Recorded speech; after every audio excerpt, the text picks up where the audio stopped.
иди нахер отсюда, что ты так ведешь себя? Довелось мне в свое время немножко поработать в ночном клубе в охране.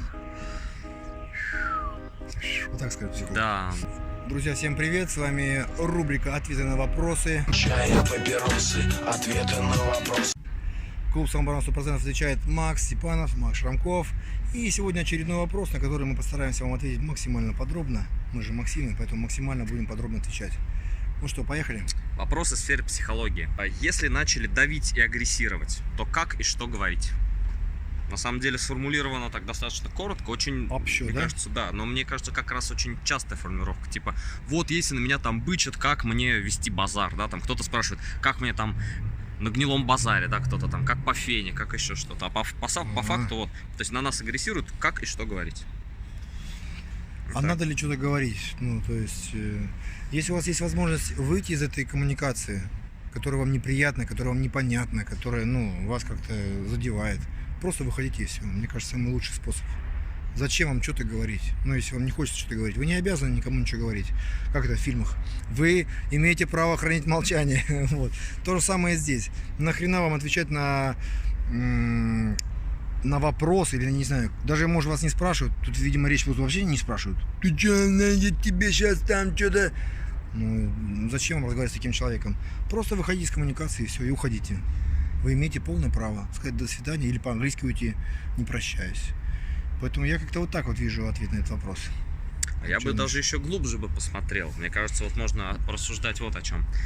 Стоит ли нам отвечать агрессией на агрессию? Ну, на вербальную, например, если мы сейчас говорим. На физическую, наверное, это очевидно для всех, что если физически нас агрессируют, то если мы не агрессируем в ответ, то мы огребаем. Ну, кроме волшебных каких-то методик перенаправления энергии противника против него самого, то во всех остальных случаях мы как бы агрессируем в ответ, получается. А стоит ли с точки зрения вербальной коммуникации вести себя вот подобным образом? И насколько... Давай так, смотри. На нас наезжают, скажем, 5 из 10. Нам отвечать также 5 из 10? Или нам ответить 2 из 10? Или чтобы заткнуть, нам надо 9 из 10 ответить? Вот так. Ну, какой сложный это Да. сейчас уровень. Мне кажется, Абстракции. целеполагание должно быть какое-то. То есть для чего вам этот разговор, и для чего вам этот человек, с которым вы, вступили в какой-то контакт, или он с вами вступил в контакт. Вы-то что хотите?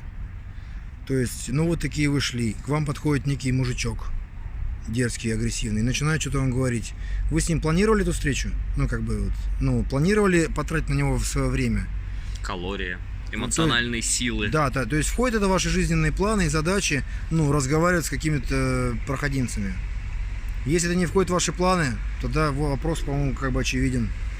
Вы просто дальше идете и все. Зачем разговаривать? Там думать, что ему ответить по фене, не по фене. Тем более, если он говорит на непонятном языке. То есть какая-то феня, там блатной жаргон и так далее. Вы просто как бы не обязаны ничего отвечать. Вы даже не обязаны это знать. По идее так. Можно, конечно, из любопытства там поузнавать, что это означает, какие-то всякие выражения, но по сути не обязаны. То есть я вот так думаю. Если этот человек как-то, вписан в ваши планы какие-то, да, не знаю, или он мешает пройти, начальник, коллега, да, агрессив, видите, разные В уровни. семье, может быть, тоже. Семьи, да, тогда уже, конечно, нужно что-то думать, как с ними коммуникации наводить. То есть нужно сортировать, видимо, людей по степени их нужности для вас, необходимости. Такой рациональный подход. То есть не кидайтесь на все, что там вас обзывает, или там вы дурак, эй, ты козел. То есть, как это, вот такие хейтеры есть же люди, просто которые им Да, нравится как реагируют унижать в других. Ютубе на хейтеров. Примерно то же самое. Там это, да, виртуальный мир, а здесь как бы реальный мир. Но по сути это просто люди, которых, видимо, заниженная самооценка, и они пытаются себя как-то возвысить за счет того, что дают какие-то оценки, осуждающие или какие-то еще, типа он плохо делает, или я бы сделал по-другому. Это просто человек умничает и все, а по факту он ничего не, у него даже нет нормальной аватарки, я не знаю, фотографии или какое-нибудь вымышленное там имя, фамилия и так далее. То есть он ничего себе не представляет. Когда ты им говоришь, покажи, видео пришли, или где твой канал, где ты показываешь свою, так сказать, концепцию, эти люди ничего не показывают в ответ. Это просто умничание. Не стоит обращать на это никакого внимания. Как-то собаки лают, караван движется, и вам это ни тепло, ни холодно, поэтому не надо заморачиваться. Другое дело, что какие-нибудь сотрудники агрессируют, тоже на семинаре меня спрашивают, там сотрудник там типа подпил или на какой-нибудь вечеринке, и он начинает так наглеть, хамить, близко подходить, что-то обзываться. Тут уже смотрите сами, как вы Тут же надо учить карьерный рост, там, туда-сюда, нужно ли ссориться с этим человеком, не нужно. Это уже такие моменты, больше социальные моменты. Ну, я бы, наверное, поставил бы человека на место, если вам не нравится, что-то не надо терпеть это. Ну, то есть, если он вам никто, и часто мы просто боимся обидеть кого-то, типа, своим, типа, как это называется, ну, мы называем это грубым поведением. Но на самом деле это не грубое поведение, ведь начинаете же не вы. То есть вы спокойно себя вели на какой-нибудь вечеринке, тусовке, и тут вдруг вам подходит какой-нибудь хам, начинает к вам приставать, там, обниматься вас, там, силушку показывать на вас. Ну, как бы, нормально будет сказать ему: иди нахер отсюда, что ты так, ведешь себя плохо, мне это не нравится, вот так. Скажите, мне не нравится это, я не хочу, чтобы так вот себя вел. Сообщение. И пусть он себе, да, обижается, это его проблемы, это же не ваши проблемы, то, что он обижается. Поэтому подумайте. Это стеснение, наверное, смущение и неправильное целеполагание. Вот таким вот образом я бы ответил на этот загадочный вопрос. Да. Что психолог скажет? Психолог скажет. Вот так скажет психолог. Да. Я просто думаю, с какой стороны зайти к этой теме. На самом деле, мастера коммуникации, волшебные нелперы, они, конечно, говорят о том, что по-хорошему надо бы подстроиться, сначала к человеку, там, на невербальной коммуникации, потом его там вести и так далее. Но я согласен с Максом, что, наверное, это надо, но нахрена? То есть, если вы не заказывали, то зачем вам вся вот эта история? Вот. Довелось мне в свое время немножко поработать в ночном клубе в охране, и там, опять же, как бы были какие-то наработочки, но народ обычно хочет готовых рецептов, а по факту это всегда такая импровизация. То есть ты смотришь, что за человек, как он с тобой общается. То есть, например, на нас очень часто там наезжали, они по пьяни не соображают ничего. Он сначала бычился с одним, вы их там разняли, а ему уже все равно он не соображает. Он начинает на тебя лезть. И ты все время смотришь, то есть ты же не можешь дозировать, насколько он пьяный сейчас. То есть он вообще хоть что-то понимает, или он уже совсем ничего не понимает. Если он совсем ничего не понимает, то более агрессивно с ним разговариваешь. Может быть, хоть какая-то твоя вербальная коммуникация зайдет, да? Если он более-менее трезвый, пытаешься как-то подстроиться, приблизиться, опять же, где-то там прикоснуться, там успокоить, какие-то вот такие вещи.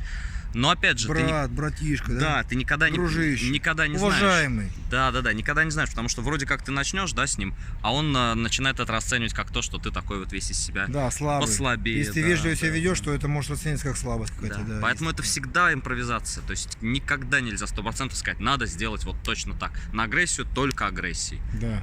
А иногда нет, иногда вот приходится как-то разные ситуации бывают, поэтому здесь нет одного ответа на все случаи жизни. Они все разные. Даже, казалось бы, типичные ситуации, они все разные. В одну реку не войти дважды, сказал один самооборонщик древний. Также и разные ситуации в самообороне. Казалось бы, по ходу одинаковые, а на самом деле персонажи в них участвуют совершенно с разными историями. И разные причины могут быть вот этих конфликтов. Поэтому тут что? Подумайте, нужен ли вообще этот разговор. И подумать о том, а не эго ли ваше пытается вас куда-то в этот конфликт затянуть. Типа вы доказываете, что я крутой, что я мощнее, что я ему отвечу. Он мне такое слово, а я ему два слова. В конфликте всегда двое участников, никогда не один. То есть, мне кажется, нужно найти себе силы, осознанность, чтобы прекратить то, что, в принципе, бессмысленно и даже где-то опасно. Эти конфликты. Даже слово за слово, мордой по столу. Есть же такое выражение. Начинается все со слов. И вначале было слово, да, как сказал Господь. А потом появилась самооборона. Это вот как бы дальнейшее уже. Сразу после слова. Да. Так что так, друзья, берегите себя, берегите окружающих, будьте бдительны, осознанны, не лезьте на рожон, будьте рациональны. То есть, ставьте себе какие-то цели, понятные вам. Если это что-то не подходит вам, то просто не ведитесь на это. Это провокация. Расцените это как провокацию просто. Это мешает вашему, так сказать, жизненному пути. Вот и все. Все, с вами были Макс Степанов и Макс Шамков. Пишите комментарии, ставьте лайки. И вот это вот будет вам добро и счастье. Чай, папиросы, ответы на вопросы. Итак, место предисловия. От авторов. А теперь вы готовы идти на улицу. Этой фразой мы задумали закончить эту книгу. А пока... Эта книга для тех, кто боится, панически и не очень боится. Вплоть до того, что боится признаться себе в этом самому. Страх – это естественное чувство, но иногда он становится липким и навязчивым, превращаясь в проблему, которую нужно решить. Решить и противопоставить страху свою уверенность.